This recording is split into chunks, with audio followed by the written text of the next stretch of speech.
Hello guys, in this video, I'll show you how to change your address on Wells Fargo account. To update your contact information with Wells Fargo, you'll want to follow a few straightforward steps. Begin by signing into your Wells Fargo online account. If you don't have one, just sign up for one. Once logged in, look for the Update Contact Information section. This is typically found under the Account Settings or Profile Settings tab.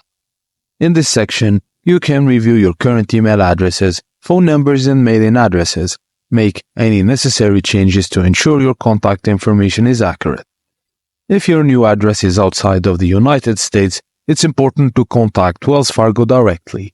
You can do this by calling their customer service number at.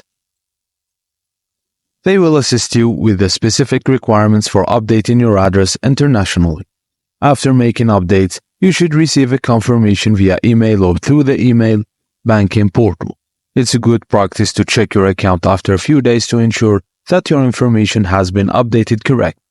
For further assistance, Wells Fargo provides various resources and customer support options, including a detailed FAQ section on their website. This can be particularly helpful if you encounter any issues during the update process. And that's it, guys. As simple as that. Thank you for watching, and please don't forget to like and subscribe for more.